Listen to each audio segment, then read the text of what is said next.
Damos comienzo a la lección que concierne este próximo domingo, el 24 del tiempo ordinario. Tenemos como siempre 3 lecturas, pero empecemos pidiéndole al Espíritu Santo que derrame sobre nosotros su luz para comprender la palabra que nos ofrece, que derrame sobre nosotros su fuerza para comprometernos también nosotros con esa palabra.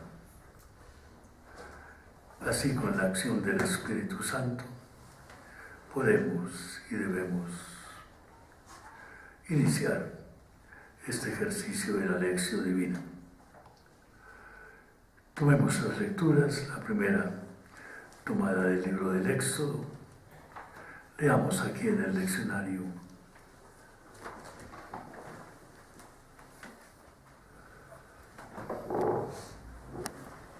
En el monte Sinaí le dijo el Señor a Moisés: vuelve allá abajo, porque tu pueblo, ese pueblo que sacaste de Egipto, se pervirtió.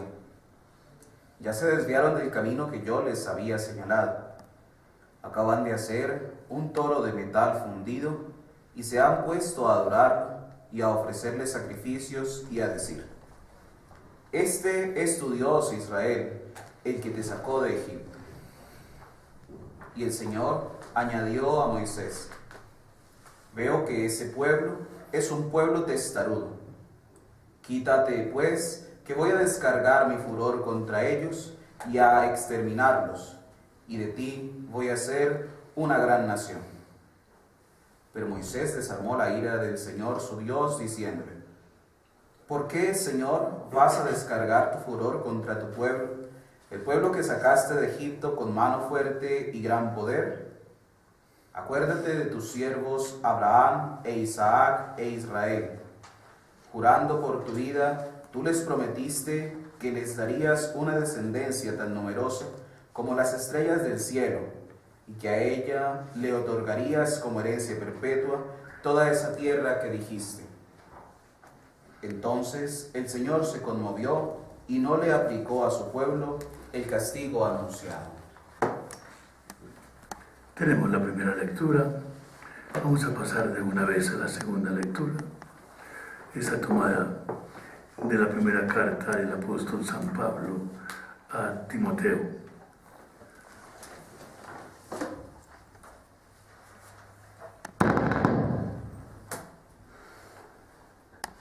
Querido hermano, doy gracias a aquel que me ha dado fuerzas para trabajar, a Cristo Jesús nuestro Señor, que tuvo la suficiente confianza en mí para encargarme este servicio, a pesar de que antes yo lo había ofendido con blasfemias y lo había perseguido e injuriado. Pero nuestro Señor tuvo compasión de mí, que no tenía fe y no sabía bien lo que hacía. Y en un derroche de generosidad me dio la fe y el amor que me hicieron cristiano. Es muy cierto y del todo indiscutible que Cristo Jesús vino al mundo para salvar a los pecadores, empezando por mí, que soy el primero. Si Él tuvo compasión de mí, fue precisamente porque quería mostrar en mí, más que en ningún otro, toda la grandeza de su corazón. Así mi caso servirá de ejemplo a todos los que hayan de creer en Él con miras a la vida eterna.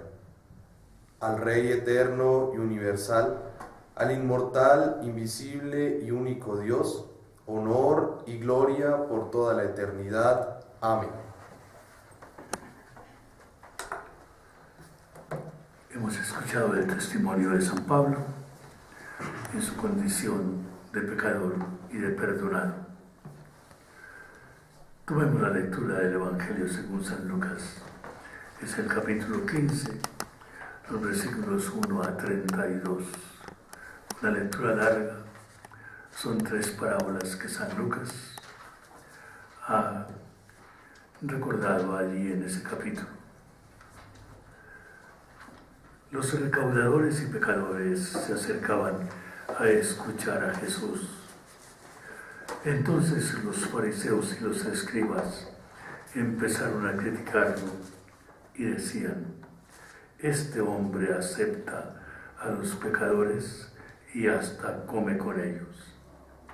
Jesús les dijo esta parábola: si uno de ustedes tiene 100 ovejas y se le pierde una, no deja las 99 en el campo y se va a buscar la que se le perdió hasta que la encuentra. Y apenas la encuentra, seguro que se la echa a los hombros lleno de alegría. Y al llegar a la casa, llama a amigos y vecinos y les participa su felicidad y les dice: ¡qué alegría! Encontré la oveja que se me había perdido. Pues yo les digo que lo mismo sucede en el cielo. Habrá más alegría por un solo pecador que se arrepienta que por 99 justos que no tienen necesidad de arrepentirse. Y si una mujer tiene 10 monedas de plata y se le pierde una, no enciende una lámpara y barre la casa y busca con cuidado su moneda hasta que la encuentra. Y cuando la encuentra, llama a sus amigas y vecinas, les participa su felicidad y les dice: ¡qué alegría! Encontré la moneda que se me había perdido. Pues yo les digo que así es la alegría que hay entre los ángeles de Dios por un solo pecador que se arrepiente. Y luego les dijo: un hombre tenía 2 hijos. El menor de ellos dijo a su padre: Padre, dame la herencia que me toca. Él les repartió los bienes. Pocos días después, el hijo menor juntó todo lo que tenía y se fue a un país lejano, donde derrochó todos sus bienes, llevando una vida de libertinaje. Cuando se lo había gastado todo, vino un hambre terrible en esa tierra y empezó a pasar necesidad. Fue entonces y se arrimó a uno de los habitantes del país, que lo mandó a sus campos a cuidar cerdos. Y sentía ganas de calmar el hambre con las algarrobas que comían los cerdos, pero nadie se las daba.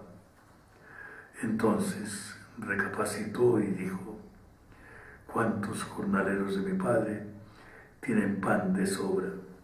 Y yo aquí me estoy muriendo de hambre. Voy a volver a donde mi padre y le digo: Padre, pequé contra Dios y contra ti. Ya no merezco que me llames hijo tuyo. Trátame como a uno de tus jornaleros. Y efectivamente emprendió el viaje y se fue a donde su padre. Cuando todavía estaba lejos, su padre lo divisó y se conmovió. Corrió, lo recibió con abrazos y besos.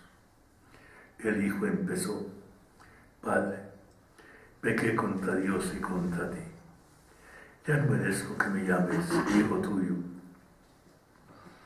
Pero el padre dijo a sus sirvientes: pronto saquen el mejor vestido y vístanlo con él. Póngale un anillo en el dedo, sandalias en los pies. Traigan el novillo más gordo, mátenlo y hagamos un banquete. Porque este hijo mío estaba muerto y resucitó. Estaba perdido y lo encontramos. Y empezaron el banquete. El hijo mayor estaba en el campo. Al volver cerca ya de la casa, oyó la música y el baile. Entonces llamó a uno de los sirvientes y le preguntó qué era eso. Y él le dijo: volvió tu hermano, y tu padre mató el novillo más gordo por haberlo recobrado sano y salvo. El hijo mayor se puso furioso y no quería entrar. El padre salió y empezó a rogarle que entrara. Pero él replicó: fíjate cuántos años hace que te estoy sirviendo, sin desobedecer jamás una orden tuya. Y a mí nunca me has dado ni siquiera un cabrito para tener un banquete con mis amigos. Pero apenas llega este hijo tuyo, que derrochó sus bienes con mujeres de mala vida, para él sí mandas matar el novillo más gordo.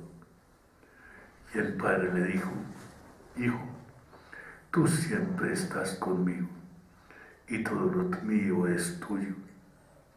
Pero teníamos que hacer fiesta y alegrarnos, porque este hermano tuyo estaba muerto y resucitó.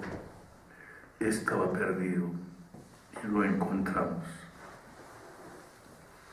Palabra del Señor. Gloria a ti, Señor Jesús. Ciertamente, el tema central de estas lecturas es el encuentro entre el pecador y el Padre de las misericordias. Ese pecador somos todos nosotros y el Padre es el Padre de todos nosotros. Tenemos tres experiencias. La primera está tomada del libro del Éxodo. Lo hemos escuchado. Ese pueblo que salió de Egipto tuvo una experiencia muy especial. Era conducido por Moisés.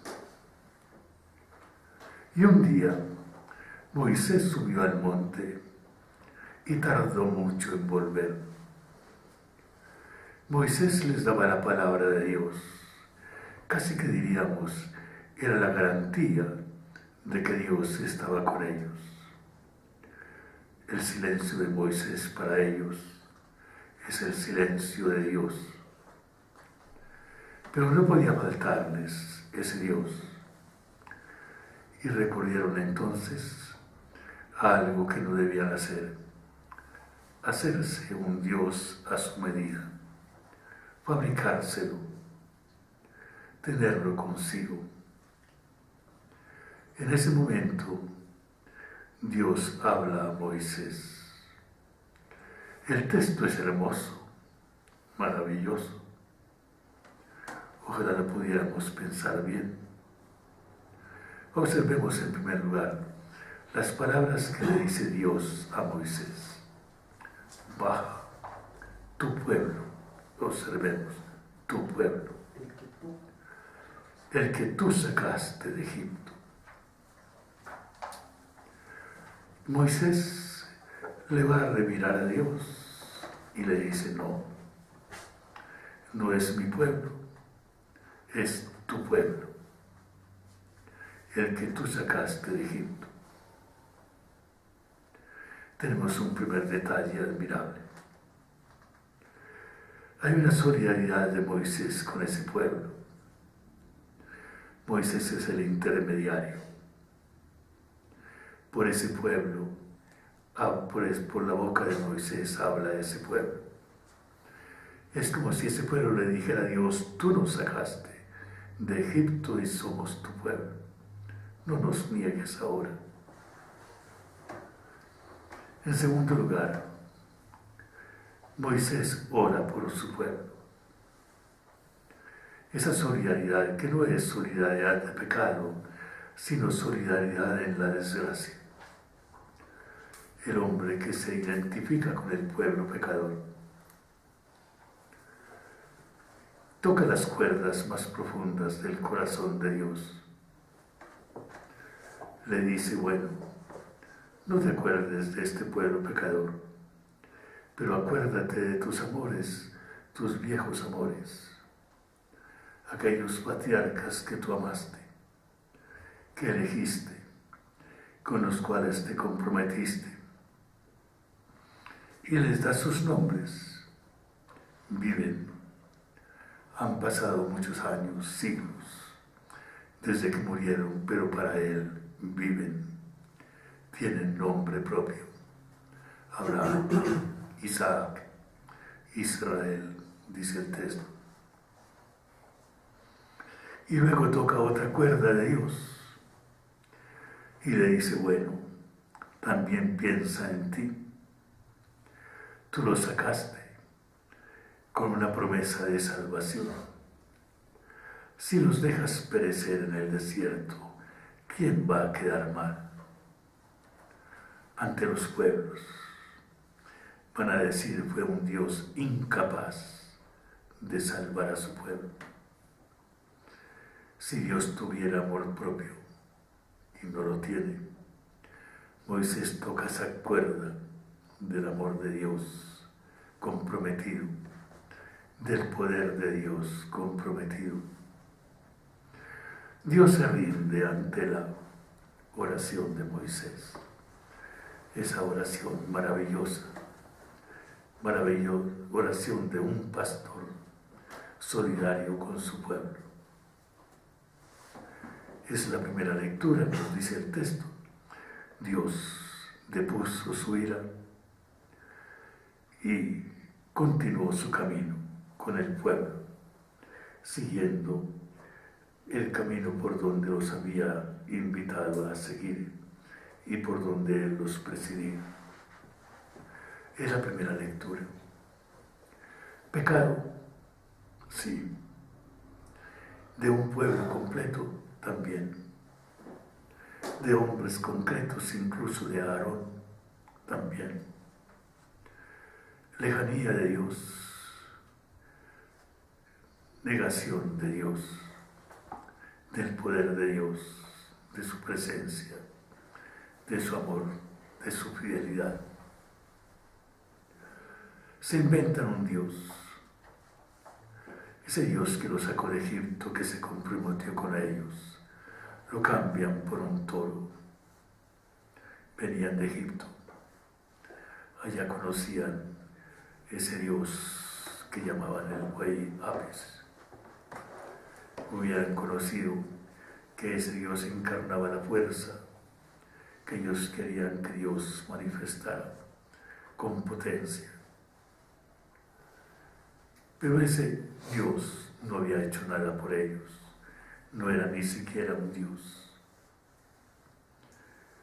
Primero que tenemos que pensar: ¿quién es el Dios nuestro? ¿A quién seguimos? ¿Quién nos ha amado? ¿Quién se ha comprometido con nosotros? ¿Quién nos ha enviado a su Hijo? ¿Quién ha muerto por nosotros? Ese es el Dios nuestro. ¿Cuál ha sido nuestra respuesta a Él? Nos hemos inventado dioses, lo hemos reemplazado por otros dioses frívolos en la vida. El hombre, él busca el Dios del poder, del dinero, de la vida fácil, del placer por el placer y nada más. El hombre olvida a sus hermanos, olvidar la solidaridad. Todo eso lo tenemos allí, interrogantes para hacernos.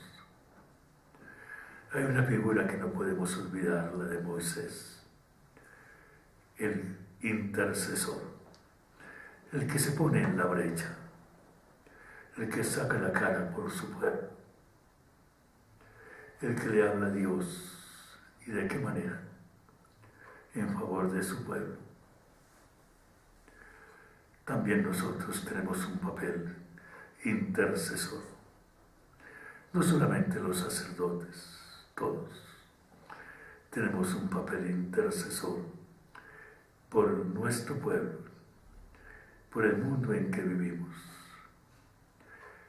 Quizás somos más solidarios con el pecado que lo fue Moisés con esa idolatría.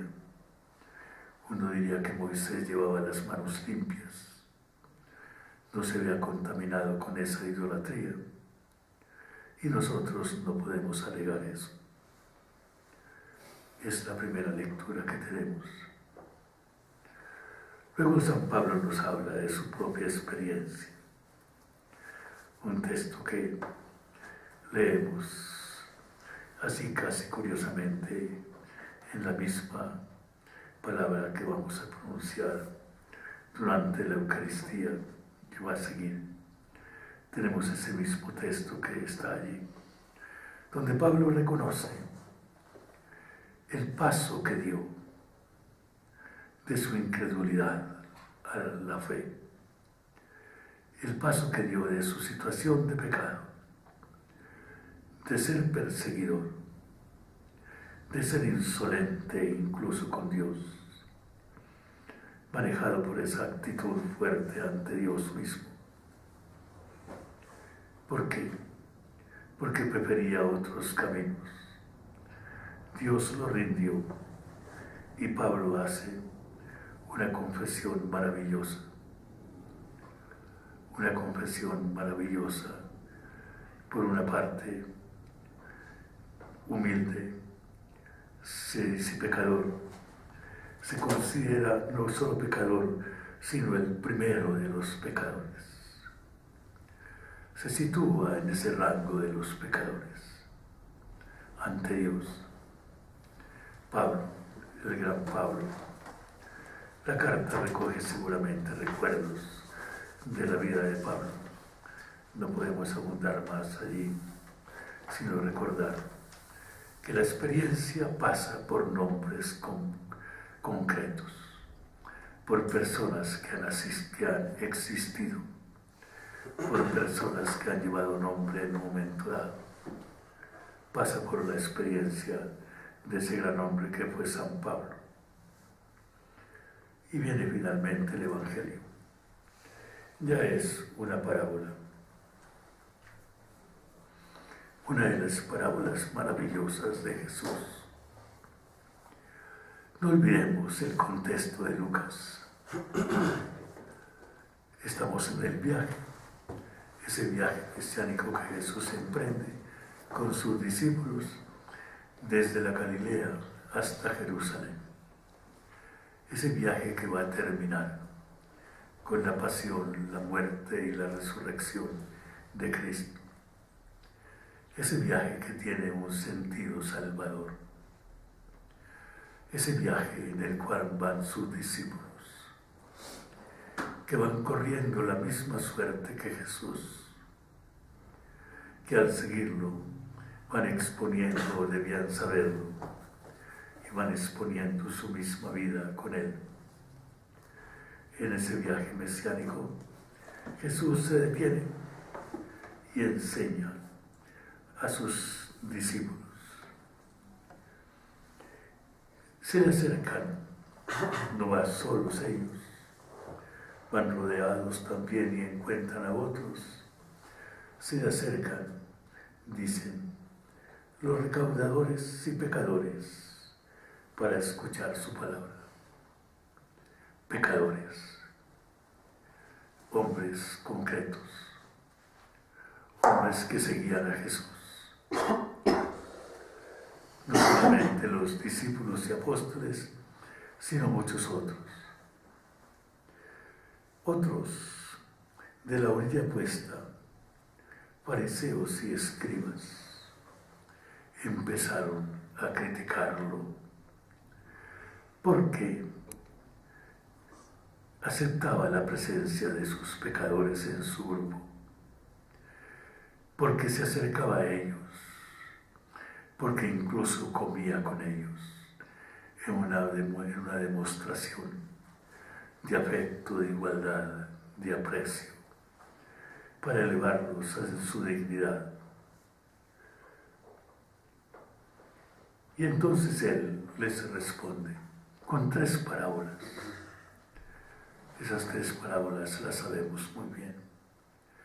La primera, la de la oveja perdida. La segunda, la de la moneda que se extravía. La tercera, la del hijo que se va de la casa, que abandona de la casa y que regresa pecador para ser perdonado. La primera lectura, la primera parábola, la oveja perdida. El contexto en que Jesús habla de eso era contexto de pastores. Jesús no hablaba de cosas que la gente no viera y no palpara. Está hablando de pastores, verdaderos pastores. Él los conocía bien. E imagina que uno tiene un buen rebaño, 100 ovejas, que se le extravía una. En comparación de las 100 ovejas, una, ¿qué vale? Quizás para nosotros diríamos, bueno, una no vale la pena, pero para Dios todos valen la pena. Esa oveja deja un vacío en el redil. Esa oveja deja un vacío en el rebaño. Debía estar allí. No la califican. No dice si era una oveja muy buena. No, es simplemente una oveja. Hay una diferencia en este relato con el que nos trae un libro apócrifo descubierto no hace mucho tiempo, el Evangelio de Tomás, que trae esta misma parábola y dice, se le perdió la mejor oveja, como quien dice, valía la pena ir a buscarla. El Evangelio no dice la mejor oveja, sino una. Para Dios todas son buenas. Uno diría, para Dios todos son las mejores ovejas. Por una ha venido. Y entonces se va. Y el Evangelio insiste en que la busca hasta que la encuentra. No desiste. No se da por vencido hasta que la encuentra. Y luego dice, se la echa en los hombros para traerla. No hace nada contra la oveja. No la castiga por haberse ido del rebaño. No la castiga por la angustia que le causó, por el cansancio que le causó. En cambio, se llena de felicidad y comparte la felicidad. Nos está diciendo que ese pastor representa el amor incansable de Dios por el hombre, por todos, que para Él todos valen, que para Él todos merecen el sacrificio del Hijo. Eso nos está diciendo.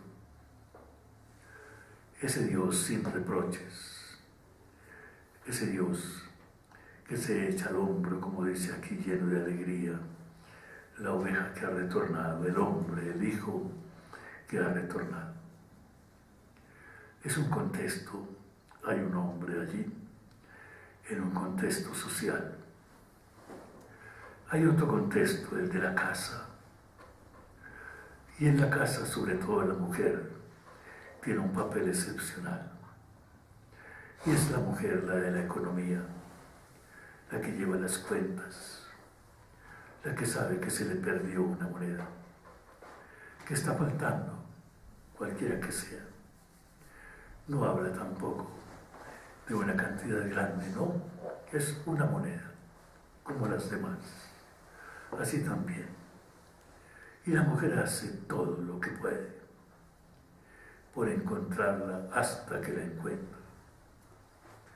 E igualmente se llena de gozo y comparte su alegría, la alegría de haber encontrado la moneda, como si hubiera encontrado un grandísimo tesoro. Todo vale para ella. No se detiene ante la insignificancia de un precio, cualquiera que sea el precio de esa moneda. Para ella es valioso. Para ella merece afanes, trabajos y cansancios. Nos está hablando de lo que Jesús va a padecer. También Él, en la cruz, hace su sacrificio por la búsqueda del hombre. Pero viene la parábola maravillosa del hijo pródigo, que llamamos así, del Padre misericordioso, como lo llaman algunos comentadores de Evangelio.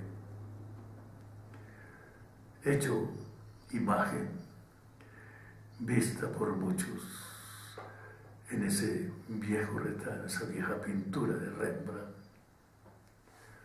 llamada El regreso del hijo pródigo.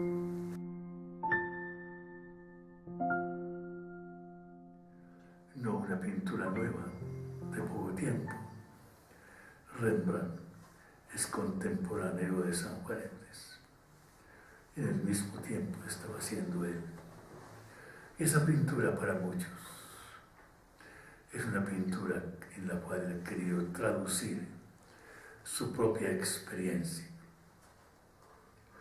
Esa lectura, esa pintura que dio origen a ese hermoso libro, bellísimo, El regreso del hijo pródigo, de un sacerdote holandés, Henry Nouwen. Pues bien, ¿qué etapas hay en esa parábola? La podemos comentar. Algunos descubren 4 etapas. Yo prefiero 6 etapas. La primera, la vida que el hijo lleva en su casa. Es una casa, diríamos, llena de riqueza. Hay animales, hay siervos, hay vida en esa casa. No le falta nada al hijo.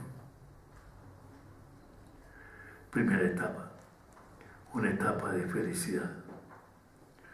Un día, esa etapa de felicidad va a cambiar. El hijo le pide al padre que le dé la herencia. Observemos la herencia. ¿Cuándo se recibe la herencia? Cuando muere el padre. En el corazón de ese hijo hay la muerte del padre, lo que se llama así, en un lenguaje muy actual, la muerte del padre. Se quiere ir para siempre. Es como si su padre hubiera muerto. Segunda etapa. Tercera etapa, la miseria. Pasan unos días felices, aparentemente felices, y se cae en la desgracia más honda que se pueda imaginar. La más honda de todas. Sufrir el hambre, hacer un trabajo indigno al máximo. Nosotros no nos imaginamos lo que para un judío podía representar tener que cuidar cerdos, el animal impuro mayor, el más detestado por ellos, estar al servicio de sus animales. No poder comer ni siquiera lo que comían los cerdos. ¿Se puede imaginar una desgracia mayor? ¿Por qué? ¿Qué se cambió? ¿Qué se dejó? ¿Qué se encontró? Tenemos que pensar. Decíamos, la tercera etapa. La cuarta etapa, el grito de arrepentimiento. El momento en que el hombre vuelve sobre sí, recapacita y dice: ¿quién soy yo? ¿Qué era? ¿Quién soy hoy? ¿Cuál fue mi experiencia anterior? ¿Qué estoy viviendo? ¿Tengo todavía padre? ¿Podré volver? Hay un grito que sale del corazón. Prepara sus palabras. Ha renunciado a ser hijo cuando se fue y pidió la herencia. Piensa en que no va a ser recibido por hijo. Y entonces piensa en tener simplemente comida y un poco de seguridad. Jornaleros en la casa de mi padre tienen pan en abundancia. Yo aquí me muero de hambre. Pero para eso hay que hacer un recorrido. Hay que dejar, hay que caminar, hay que ir hacia el Padre. Hay que buscarlo. Hay que reencontrarlo. Ese es el camino que Él va haciendo, el camino del regreso. Es la cuarta etapa. La quinta etapa es el encuentro con el Padre. El texto nos dice que el Padre lo vio de lejos que llegaba. Lo descubrió con unos ojos de Padre que ama. Como si todos los días estuviera viendo ese camino por donde el Hijo debía volver. Maravilloso ese encuentro que tenemos allí. Tenemos por consiguiente al Hijo caminando hacia el Padre y el Padre corriendo hacia el Hijo. El abrazo lo recibió y lo abrazó. Pequeño detalle, el discursito, las palabritas que el muchacho había preparado para decirle: Padre, he pecado contra Dios, contra ti. El texto dice contra el cielo, pero el cielo es una manera de hablar de Dios. Pecado contra Dios, contra ti. No merezco ser hijo tuyo. Trátame como a uno de tus jornaleros. El Padre no le deja terminar la frase. Esa última no se la deja terminar. No le hace ningún reproche. No le dice: ¿por qué te fuiste? No le dice: cuéntame qué has sufrido. No. Todo pasa al olvido. Todo eso se sepulta. El amor es capaz de sepultarlo. Y entonces el Padre le devuelve su condición de hijo. Es el Hijo para él. Para el Hijo su Padre ha muerto. Para el Padre el Hijo nunca muere. Nunca muere. Y entonces siempre será el Hijo. El vestido, no el andrajoso que trae, el vestido propio de su dignidad de hijo en la casa. El anillo, que es igualmente signo de dignidad, de poderlo llevar en la casa también. las sandalias nuevas, el poder caminar un nuevo camino distinto, no ya con las sandalias roídas, inservibles que trae, pintadas maravillosamente por Rembrandt. En ese abrazo que el Padre le da, con esa pintura en la cual hay dos manos, una mano derecha de hombre que protege, una mano izquierda de mujer que acaricia. Pequeñísimos detalles que tiene la pintura. Todo se renueva otra vez, es la quinta etapa. El hijo reencontrado.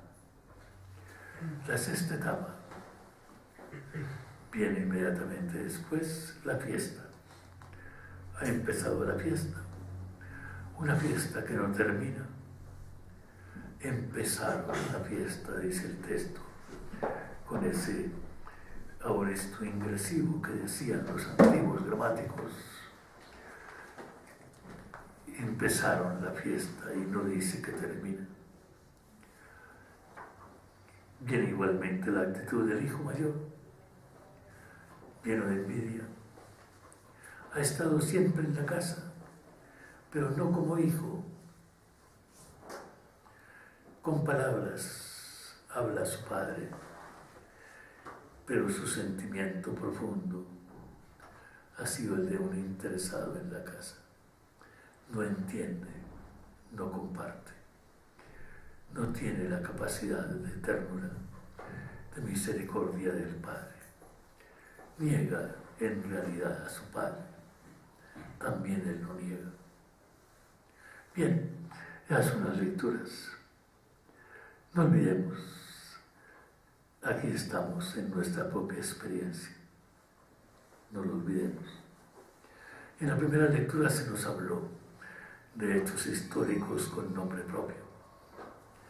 En la segunda lectura fue Pablo, también. En la tercera lectura no hay nombres propios. El hijo que se va no tiene nombre propio. ¿Por qué? Porque en él estamos representados todos. Tenemos que apropiarnos esa palabra. Es preciso sentir ese encuentro. Decía el Papa Francisco en sus primeras homilías, Dios nunca se cansa de perdonar. Los que nos cansamos de pedir perdón somos nosotros. Siempre tenemos la puerta abierta. Es el encuentro entre una misericordia infinita, sin límites, y la realidad humana que llevamos. Esa que hacía decir un día a San Pablo, llevamos esto en vasijas de barro, frágiles. Esa es la condición humana. Pensemos en nuestra propia condición, pensemos en aplicarnos y en vivir la palabra, pensemos en el papel de intercesor. En la primera lectura el papel intercesor era de Moisés. Acá es Jesucristo que entrega su vida, que muere y resucita, el intercesor, el infalible intercesor. No olvidemos estos compromisos que la palabra de Dios nos señala que tenemos que acoger, que tenemos que vivir. Digámosle al Señor que le damos gracias por su palabra, y no solamente por su palabra, sino también por la realidad que ella encuentra, por haberla vivido, haberla experimentado también en nuestra propia vida. Queremos, Señor Jesús, que vivas y reines entre nosotros. Nos bendiga con su Hijo. La Santísima Virgen María. Amén.